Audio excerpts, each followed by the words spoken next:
Hello दोस्तों, नमस्कार। Political science learning में आप सभी का स्वागत है। दोस्तों, हम लोग कवर कर रहे हैं crash course on public administrations और आज की इस वीडियो में हम लोग डिसीजन मेकिंग थ्योरी के बारे में जानेंगे, जिसको हर्बर्ट एस साइमंस के द्वारा दिया गया था। तो आइए देखते हैं। डिसीजन मेकिंग जो थ्योरी है ये डेवलप की जाती है हर्बर्ट एस साइमंस के द्वारा। आइए अपना फोकस शिफ्ट करती है जो क्लासिकल प्रिंसिपल्स ऑफ मैनेजमेंट थे, जो हेनरी फ्यूल्स के द्वारा दिए गए थे, लूथर गुलिक के द्वारा दिए गए थे पोस्टकारों का, उससे अब to a more scientific behavioural understanding of organisational dynamic. Simon's की जो थ्योरी है वो चैलेंज करती है जो ट्रेडिशनल एडमिनिस्ट्रेटिव अप्रोचेस थे जिसमें प्रिंसिपल्स को डेवलप किया जा रहा था, उसको चैलेंज करती है और इंट्रोड्यूस करती है अपना बाउंडेड रेशनैलिटी मॉडल्स को। बाउंडेड रेशनैलिटी मॉडल क्या है, आगे डिटेल्स में हम लोग जानेंगे। यहाँ पर ये समझ लीजिए कि ये डिसीजंस किस प्रकार से लिए जाते हैं, क्या लिमिटेशंस होती है डिसीजन लेने में, उसको ये हाईलाइट करते हैं किसी भी ऑर्गेनाइजेशंस के अंतर्गत। जैसा कि आपको मालूम है, किसी भी कार्य को करने के लिए डिसीजंस जो हो तो बहुत ही इंपॉर्टेंट होता है और ऑर्गेनाइजेशनल मैनेजमेंट के लिए डिसीजंस मेकिंग बहुत ही इंपॉर्टेंट हो जाता है। तो इस प्रकार अपना जो साइमंस जो है तो अपना ये मॉडल या थ्योरी जो डिसीजन मेकिंग की थ्योरी है वो डेवलप करते हैं अपनी पुस्तक एडमिनिस्ट्रेटिव बिहेवियर्स जो 1947 में पब्लिश होती है और मॉडल्स ऑफ मैन जो 1957 में पब्लिश होती है। साइमंस का इसके अलावा अन्य फील्ड्स में भी कंट्रीब्यूशंस रहा है, जैसे आर्टिफिशियल इंटेलिजेंस के, इकोनॉमिक्स के फील्ड में, कॉग्निटिव साइकोलॉजी के फील्ड्स में भी। और ये इकोनॉमिक्स के लिए नोबेल प्राइज भी प्राप्त किए हैं 1978 में। अब हम लोग देखते हैं कि कॉन्सेप्ट क्या है साइमंस के डिसीजन मेकिंग थ्योरी का। पहला कॉन्सेप्ट है रेशनल डिसीजन मेकिंग। जो classical model of decision making था उसमें माना जाता है कि जो रेशनलिटीज होती है, रेशनलिटीज का मतलब है कि जो डिसीजंस लेते हैं उनके पास फुल इंफॉर्मेशन होती है, वो अवेयर होते हैं जितने भी पॉसिबल्स अल्टरनेटिव होते हैं उनसे, और वो बेस्ट ऑप्शंस चूज कर सकते हैं जो मैक्सिमम इफिशियंसी कार्य की बढ़ा सकती है। लेकिन जो साइमंस है वो पॉइंट आउट करते हैं the level of rationality is impossible. जो इस लेवल की जो जिसके बारे में classical model of decision making बात करता है कि उनके पास फुल इंफॉर्मेशन होती है, वो बेस्ट अल्टरनेटिव जो है पॉसिबल अल्टरनेटिव होती है उसको सेलेक्ट कर सकते हैं और ऑर्गेनाइजेशंस की जो कार्य करने की दक्षता है, इफिशियंसी है, उसको मैक्सिमम कर सकते हैं। उसको ये बताते हैं कि ये इम्पॉसिबल है in real world scenario. Herbert Simon का मानना है कि जो ह्यूमंस बीइंग्स होते हैं वो ऑपरेट करते हैं अंडर द बाउंडेड रेशनलिटी। उनके कुछ बाउंडेड रेशनलिटी होती है, मतलब meaning they have limited access of information. उनके पास फुल इंफॉर्मेशन नहीं होती बल्कि लिमिटेड इंफॉर्मेशन होती है, क्योंकि उनके पास कॉग्निटिव जो कैपेबिलिटीज होती है वो भी लिमिटेड ही होती है। और उनके पास टाइम जो भी वो फाइनाइट होते हैं, निश्चित होते हैं, कुछ निश्चित टाइम्स होता है, कम समय होता है, लिमिटेड टाइम होता है मेक डिसीजंस को लेने के लिए, निर्णय को लेने के लिए। दस decisions makers aim not for maximization but for satisficing choosing an option that is good enough rather than optimal. यानी कि जो डिसीजंस होता है वो सबसे मैक्सिमम इफिशियंसी को नहीं जनरेट करता, वो आप सेटिस्फाइसिंग होता है। सेटिस्फाइसिंग टर्म कॉइन किया जाता है हर्बर्ट साइमंस के द्वारा। अगले कॉन्सेप्ट में इसको हम लोग समझेंगे। मतलब होता है कि सबसे जो अच्छा डिसीजंस हो सकता है उन डिसीजंस में से जो सबसे अच्छा डिसीजंस है उसको चूज करते हैं, ना कि सबसे मैक्सिमाइजिंग जो रिजल्ट देता है या ऑप्टिमल जो रिजल्ट देता है उसको चूज नहीं करता ह्यूमन। तो कॉन्सेप्ट जो है उनका सेटिस्फाइसिंग और ऑप्टिमाइजिंग का, उसको देख लेते हैं। सेटिस्फाइसिंग वर्सेस ऑप्टिमाइजिंग का कॉन्सेप्ट, जो टर्म है सेटिस्फाइसिंग, ये कॉइन किया जाता है हर्बर्ट एस साइमंस के द्वारा एक्सप्लेन करने के लिए जो मॉडरेट और सेटिस्फैक्टरी स्टेट्स ऑफ माइंड होता है किसी भी एडमिनिस्ट्रेटर का। यानी जो डिसीजंस लिए जाते हैं वो सेटिस्फैक्टरी होते हैं, ना कि मैक्सिमम या ऑप्टिमल नहीं होते। ये कंसिस्ट करता है दो वर्ड से, पहला होता है सेटिस्फैक्टरी और दूसरा है सफिशियंसी। इन दोनों वर्ड को जोड़ के सेटिस्फाइसिंग टर्म जो है तो कॉइन किया जाता है हर्बर्ट साइमन के द्वारा। साइमंस के लिए जो डिसीजन मेकर होता है वो सेटिस्फाइंग मैन होता है, ना कि मैक्सिमाइजिंग मैन। याद रखिएगा, सेटिस्फाइंग मैन के बारे में बात कर रहे हैं, ना कि मैक्सिमाइज मैन की जो एडमिनिस्ट्रेटर है उसके लिए बात कर रहे हैं। Simon introduce the concept of satisfying man, which means choosing an option that meets satisfactory level of adequacy as opposed to optimizing, which seek a best possible solutions। तो जो सेटिस्फैक्टरी हो सकता है, जो एक गुड इनफ डिसीजन है उसको लेने की बात कर रहे हैं। जरूरी नहीं है कि वो मैक्सिमाइजिंग डिसीजन हो। He argued that the decision often cannot find optimal solution because of practical consideration। तो ये optimal solutions इसलिए नहीं प्राप्त कर सकते क्योंकि कई सारे रियल वर्ल्ड में हमको प्रैक्टिकल कंसिडरेशंस होती हैं, बाधाएँ आती हैं, लिमिटेड टाइम होते हैं, जो मनुष्य की सोचने की क्षमता है वो भी लिमिटेड होती है। तो इसलिए गुड इनफ जो सॉल्यूशंस होते हैं उसी के बारे में बात करते हैं हर्बर्ट साइमंस, वही आदमी चूज़ करता है, उसी के बारे में डिसाइड करता है, ना कि मैक्सिमम या ऑप्टिमाइजिंग जो एफिशिएंसी या रिजल्ट देने वाले होते हैं वो डिसीजंस को।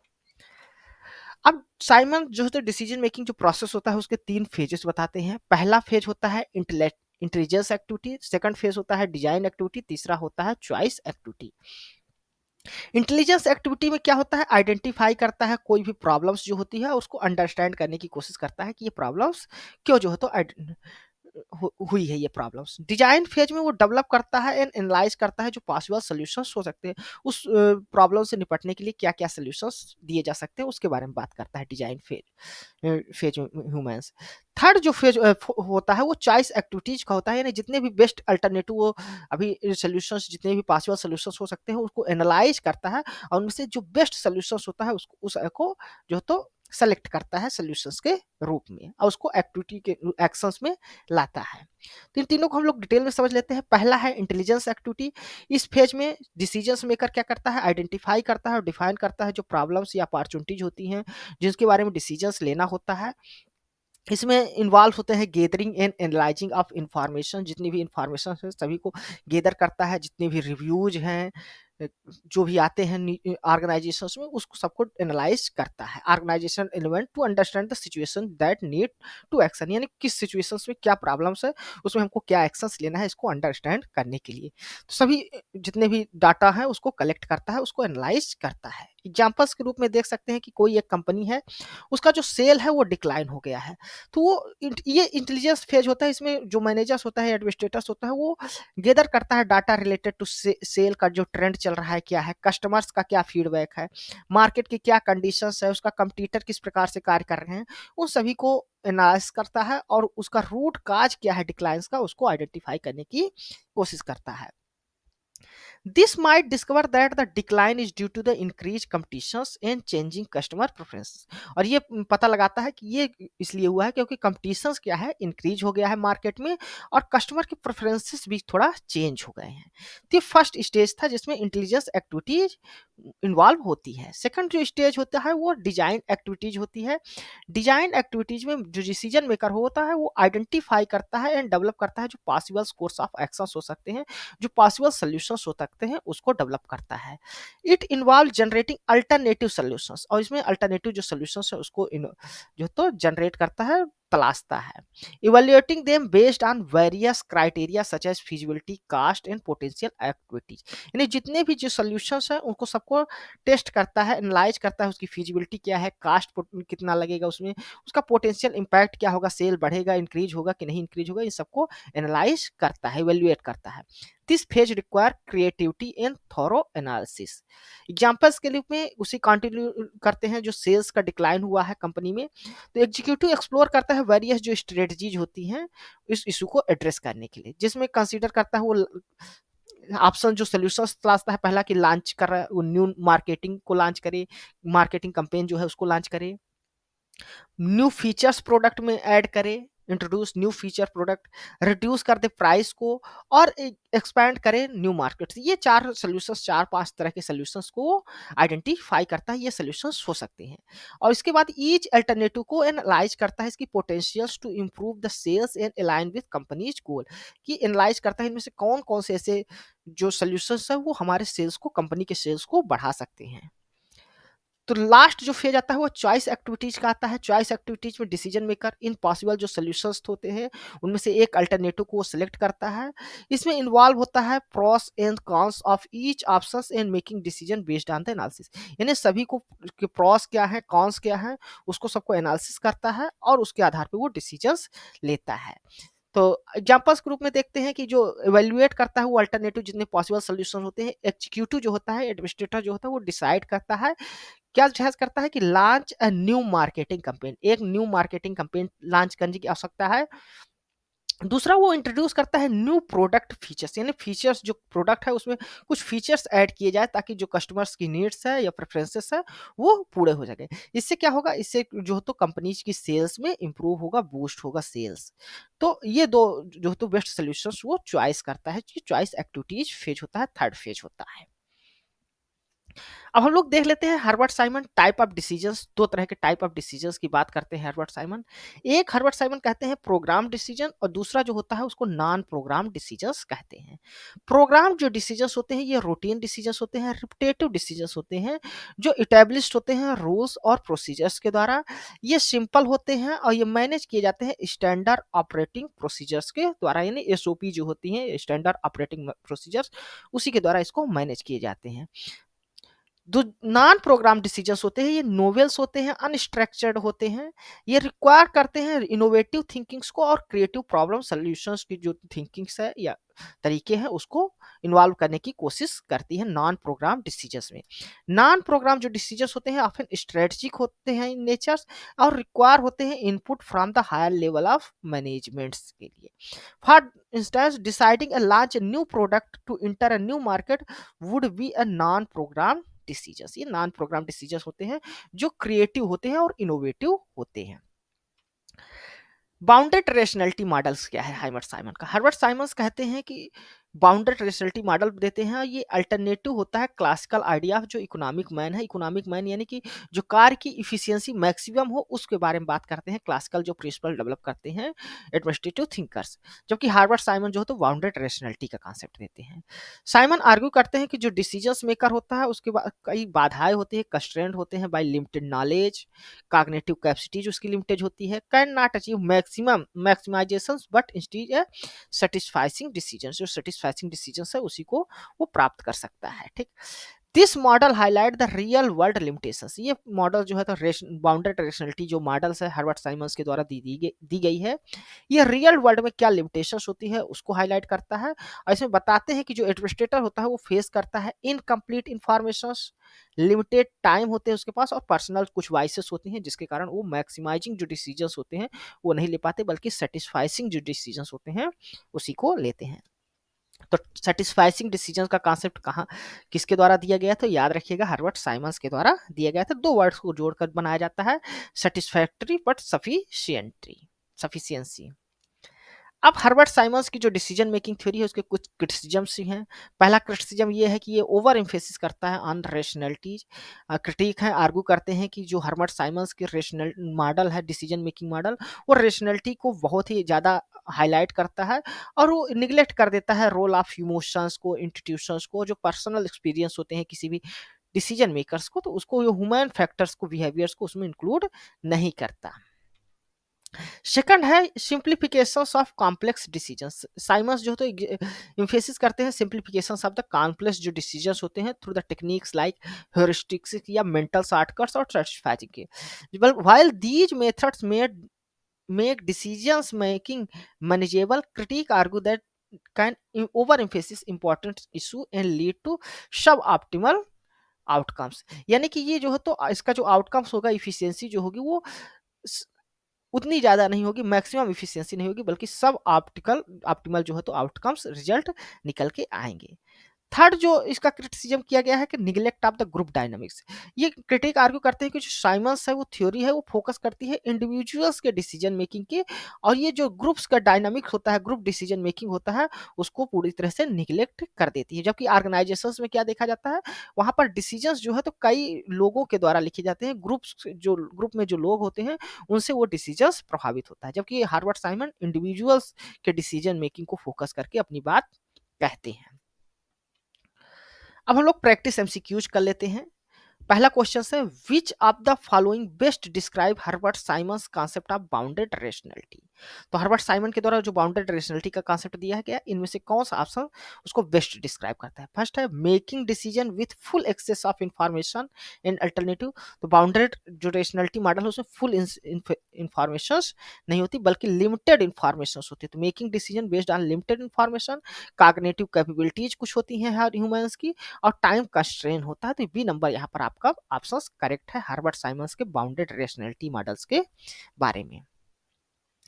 नेक्स्ट क्वेश्चन है which book by Herbert Simon is consider foundations for her his decision making theory. तो उनकी जो डिसीजन मेकिंग थ्योरी थी हर्बर्ट साइमंस के द्वारा, वो किस बुक्स को हम लोग इनमें से उसको फाउंडेशंस के रूप में मान सकते हैं। तो मॉडल्स ऑफ मैंस जो 1957 में हर्बर्ट साइमंस ने लिखा था, वो एक फाउंडेशन है हर्बर्ट साइमंस की डिसीजन मेकिंग थ्योरी का।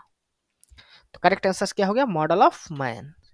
नेक्स्ट क्वेश्चन है what is the primary differences between the programmed and non programmed decision according to Simon's. तो साइमंस के द्वारा जो प्रोग्राम और नॉन प्रोग्राम डिसीजंस बताया गया है, उसमें क्या डिफरेंसेस है। Program decisions are creative one while non program decisions are routine. तो प्रोग्राम डिसीजन रूटीन होते हैं और जबकि नॉन प्रोग्राम क्रिएटिव होते हैं। तो ये ऑप्शन आपका करेक्ट नहीं है। Non program decisions are repetitive while program decisions are unstructured. यहाँ पर भी ऑप्शन गलत है, क्योंकि नॉन प्रोग्राम डिसीजंस जो होते हैं वो अनस्ट्रक्चर्ड होते हैं और जबकि प्रोग्राम जो डिसीजंस होते हैं वो रिपीटेटिव होते हैं। तो ये ऑप्शंस भी आपका इनकरेक्ट है। नेक्स्ट क्वेश्चन ऑप्शन है program decisions follow established rule while non program decisions require innovative thinking. तो ये बात सही है, प्रोग्राम जो डिसीजंस होते हैं वो एस्टैब्लिश्ड जो रूल होते हैं उसको फॉलो करते हैं, जबकि नॉन प्रोग्राम जो डिसीजंस होते हैं उनके लिए इनोवेटिव थिंकिंग्स की आवश्यकता होती है। तो किसी नंबर जो आपका ऑप्शन है यहाँ पर वो करेक्ट है। ठीक, नेक्स्ट क्वेश्चन है in Simon's decision making process what is the first stage का। फर्स्ट स्टेज क्या होता है, इंटेलिजेंस एक्टिविटी होती है। First stage intelligence activity, second stage होता है डिजाइन एक्टिविटी और थर्ड फेज होता है चॉइस एक्टिविटीज। तो फर्स्ट फेज क्या हो गया आपका, इंटेलिजेंस एक्टिविटी। डी नंबर यहाँ पर आपका ऑप्शन करेक्ट है। नेक्स्ट क्वेश्चन है according to Simon's what do decision makers aim for instead of maximisation. यानी जो डिसीजन मेकर होता है उसका एम क्या होता है मैक्सिमाइजेशन के अलावा, तो उसका होता है सेटिस्फाइसिंग जो डिसीजन है वो लेने पर ध्यान देता है ह्यूमंस जो होता है एडमिनिस्ट्रेटर जो होता है वो। तो करेक्ट आंसर क्या हो गया आपका सेटिस्फाइसिंग, जो टर्म कॉइन किया गया था हर्बर्ट साइमंस के द्वारा। नेक्स्ट क्वेश्चन है which of the following is criticism of Simon's decision making theory. तो हर्बर्ट साइमंस के डिसीजन मेकिंग थ्योरी के कुछ क्रिटिसिज्म किए गए हैं, उनमें से ये कौन सा क्रिटिसिज्म सही है। It over emphasis the role of emotions in decision making. तो इमोशंस को नहीं बल्कि रेशनैलिटी को जो है तो ओवर एम्फेसिस करते हैं Herbert Simon. It neglect the dynamics of group decision making. तो ये बात सही है, ग्रुप डायनामिक जो डिसीजन मेकिंग है उसको निगलेक्ट कर देते हैं, बल्कि ये फोकस करते हैं इंडिविजुअल्स के डिसीजन मेकिंग पर। बी नंबर यहाँ पर आपका ऑप्शन करेक्ट है। सी ऑप्शन क्या था उसको देख लेते हैं। It provide over simplistic view of decision making. तो कॉम्प्लेक्स डिसीजन मेकिंग देते हैं, ठीक ना। It ignores a practical constraint face by decision maker. Practical constraint को इग्नोर नहीं करते बल्कि इंक्लूड करते हैं हर्बर्ट साइमन। तो यहाँ पर क्या करेक्ट था क्रिटिसिज्म के बारे में हर्बर्ट साइमन के, बी नंबर जो ऑप्शन था वो आपका करेक्ट था। नेक्स्ट क्वेश्चन है which stage in Herbert Simon's decision making process involve developing and analysing various course of actions. तो किस स्टेज में वेरियस जो कोर्स ऑफ एक्शंस होते हैं जो पॉसिबल सॉल्यूशंस होते हैं उसको डेवलप किया जाता है और एनालाइज किया जाता है। तो डिजाइन एक्टिविटीज का जो फेज होता है स्टेज होता है उसमें वेरियस जो सोल्यूशन पॉसिबल सॉल्यूशंस होते हैं उसको एनालाइज किया जाता है, जबकि इंटेलिजेंस एक्टिविटी में प्रॉब्लम को आइडेंटिफाई किया जाता है और उससे रिलेटेड जो डाटा होते हैं इंफॉर्मेशन होती है उसको गैदर किया जाता है। और चॉइस एक्टिविटीज में उस जो पॉसिबल सॉल्यूशंस होते हैं अल्टरनेटिव में उसको चूज किया जाता है और उसको इंप्लीमेंट किया जाता है। तो करेक्ट आंसर क्या हो गया आपका, बी नंबर ऑप्शन। तो धन्यवाद दोस्तों, ये था हमारा डिसीजन मेकिंग थ्योरी जो हर्बर्ट साइमंस के द्वारा दी गई थी उस पर वीडियो। यह वीडियो आपको कैसा लगा है अपने कमेंट्स के माध्यम से मुझे जरूर बताइएगा। साथ ही साथ आप हमारी इस वीडियो को लाइक करें, हमारे इस चैनल को सब्सक्राइब करें ताकि जो इस तरह की वीडियोज हैं वो आपको मिल सके। इसके अलावा आप हमारे टेलीग्राम चैनल पॉलिटिकल नेटवर्क को भी ज्वाइन कर सकते हैं, वहाँ पर डेली MCQs होते हैं, जितने भी PDF मटेरियल्स होते हैं, स्टडी मटेरियल्स होते हैं, वीडियोज की लेक्चर्स की, वो सभी वहाँ प्रोवाइड की जाती है। तो उसको आप लोग देख सकते हैं, उससे बेनिफिट ले सकते हैं। धन्यवाद, थैंक यू।